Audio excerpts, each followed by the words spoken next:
Good morning to the NeoMed team. It's a pleasure to be with you this morning and be able to share some updates. First, as always, I do want to recognize our faculty who are continuing to do great work with research and have that work recognized by funding agency. And since our last opportunity to speak, Dr. Kazimov has been awarded another grant for his research efforts. So congratulations to him. I also want to recognize another faculty member who's done an incredible amount at the university, a truly innovative individual, and that's Dr. Kinal Amin. He's been recognized by the Akron Chamber for his leadership.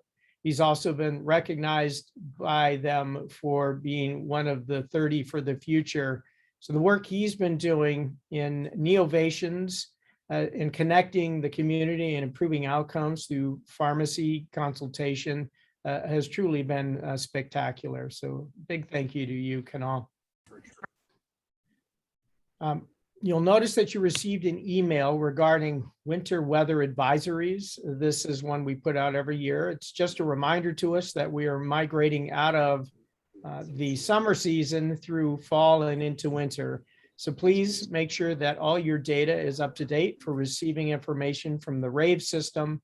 We'll also put alerts out on email as well as the website. We hope not to have any closures. Certainly cold weather isn't a reason for it, but when snowy and winter storm conditions require it, we will get it out as early as possible to help make sure that you're safe and limit commutes for those who may be impacted by some of the difficult weather. It's also a reminder that this is a really busy time of year for all of us. We've got about 2.25 weeks before Thanksgiving is upon us, and that really kicks off the holiday season for the next 6 to 7 weeks. It's a very busy time for our students as they prepare for end of semester, and certainly as they prepare for their final examinations so that they can move on to their next semester when we return in January. So we're here to make sure that we are supporting them, not just through their academics, but through their other social and wellness needs. A big thank you to our team at the Student Services Organization who's helping to make sure that we do that safely for them. As I've mentioned before, this is also a time of great joy and happiness for many people, but it's also a time of sadness and depression for others as we have seasonal depression setting in. And for many families who may have lost loved ones or have other reasons why the holidays may bring back more traumatic experiences, it can be difficult. So while you're enjoying the holidays, please look out for your friends, neighbors, and coworkers, and make sure that you're keeping an eye on those who might be at risk. Reach out to them, make them feel part of the celebration, and support them however you can. I also want to note that one of our members of our Board of Trustees, Mr. Daryl McNair, is being recognized Saturday the 13th. He is the Black Professional of the Year for the Cleveland region. Big congratulations to him. He's not only been an exceptionally talented and successful businessman running his own businesses, but he has been an incredible member of the community, not only serving NeoMed, but also serving many, many other organizations and helping to raise philanthropy to do good for the region. So we'll be celebrating with him on the 13th, and just a big congratulations for that recognition. It's an incredible honor. Many of you will notice that we're doing continued work on improving and growing the Ready Zone. That Ready Zone expansion is now being done in partnership with Bounce, with a commitment from Suma Healthcare to be a big part of that also. This really revolves around the Jumpstart grants that we've received both at NeoMed and Bounce, in addition to other resources that are coming in to make us better at what we do so that we can help startup companies, both with our resources available and those startup companies that are spin outs, meaning our own faculty, many of whom are very entrepreneurial, and are taking the research discoveries that they've created in their labs and moving those forward into usable solutions to improve healthcare for patients. So you'll see a lot more activity taking place around that. We've had a great team in place who's helped us get to where we are today. But now it's time for a transition into phase two, and we're really looking forward to the impact that we're going to have together in unison with the community ecosystem. Thank you to Steve Schmidt and to Rod Ingram in marketing for helping to continue to grow our Vitals program. For those who had an opportunity to join us last week, Dr. Art Pepier presented on the impact we're having with information technology and artificial intelligence on improving healthcare outcomes, and especially a big focus on improving healthcare outcomes on underrepresented minorities and others who are in social positions where healthcare may not always be as high quality as it could be relative to the rest of the population. So that was a really great talk. And next Vitals, I hope you join us for, is going to be incredible. It's Dr. Barksdale, who's a big supporter of NeoMed, and he is also the surgeon in chief at Rainbow Babies Hospital, so a new partner of ours with University Hospitals. I had the opportunity to speak at the Association of Indian Physicians of Northern Ohio on the 30th of September. It was a wonderful event.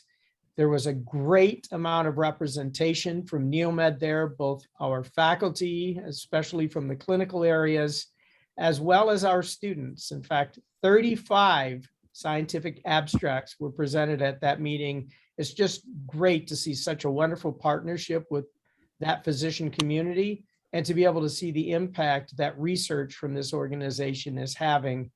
There were some first place awards that went out to our students, and it was just an honor and a privilege to be able to be there to see our students and to be able to celebrate with them and recognize the great impact that they're having. With our strategic plan well underway, the operational rollout is taking place, as is the rebranding. You should see email and other communications coming out routinely now on the Creating Transformational Leaders campaign. So please look for that. It's also an opportunity to be able to access the strategic implementation funding. We have given out now about 1/3 of the $1 million that we've allocated this year. So if you're looking for something to get funded that will support the strategic plan, this is really a grassroots or organic opportunity for those of you who want to do something special and different to support the universities move forward in this area and to submit a request for what you want to do and the funding to support it. It doesn't have to be large. It could be something small. In fact, our students came together and requested funding for a new student medical journal to promote the publication of their research in a peer-reviewed fashion, as well as to teach students who are interested in being involved in the publication of research how to do it. So it's really a great experiential education opportunity, as well as a venue to share and promote the research that is coming out of here. And that was really a very small ask. But it's also an opportunity for you to find other areas, whether it's around the exceptional student experience, faculty experience, or staff experience, research, community partnerships. It doesn't matter as long as it's in line with our plan. It gets reviewed through a fair and equitable process, and funding is there to be given out. So we look forward to getting more submissions from you over the near future. I believe the next deadline is in early December, but we'll have continuing requests. COVID-19, something that we're all probably pretty fed up of hearing about, but we're well into this at approaching 2 years in the next few months that we've been dealing with this topic. Just to give you an update so that you know what's taking place on campus, we've had two employees who've tested positive since our last update, and 1 student. It's my understanding that they were all vaccinated and hopefully, as I understand it, mild symptoms. This is still a relatively low number given the size of the organization, so we'll continue to monitor the policies and procedures we have in place. And for now, we're going to continue with a mandatory face covering required in all of our academic settings in the South Corridor, and a recommendation that you do what you feel is safe outside of that area. You know, the public universities across the state of Ohio are mandating vaccines, as are the hospital systems for the most part. At the same time, we're watching federal mandates play out over the course of this week and next. We've pushed ours out further than most. And the reason we've done that to a December 17th mandatory vaccination date is we're doing so well already. We feel like we have a very safe campus. Our students are currently 99% vaccinated, and our faculty and our staff are at 94% vaccinated. For those who are not, for either religious, medical reasons, or matters of conscience, which is a really broad catch category, we still have 19 individuals we need to have request an exemption. We are not being strict or stringent on this. It meets the state's intent that you may have a matter of conscience. We just need you to fill out the paperwork. It's very brief, and to have that completed. Ohio State has already fully implemented their mandate, as have other universities in the state. I'll be meeting with the presidents of those organizations tomorrow to have a lengthy discussion on how that is going and what the impact has been. And it gives us an opportunity over the next month to shape what we are doing at the university. And with that, I want to thank all of you for everything you're doing for this university, for your support for the university's mission and vision, and of course, for your support of each other and our students. And I'd be happy to take any questions. Thank you. Currently, there are no questions asked. Okay, well, we will be meeting again in about 2 weeks, and I will give you further updates and updates on some of the very important topics that I covered today, as well as some other exciting things that are on the horizon that we're quite ready to share yet.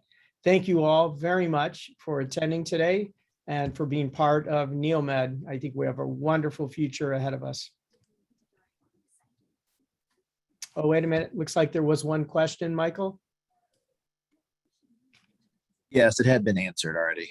Okay, thank you.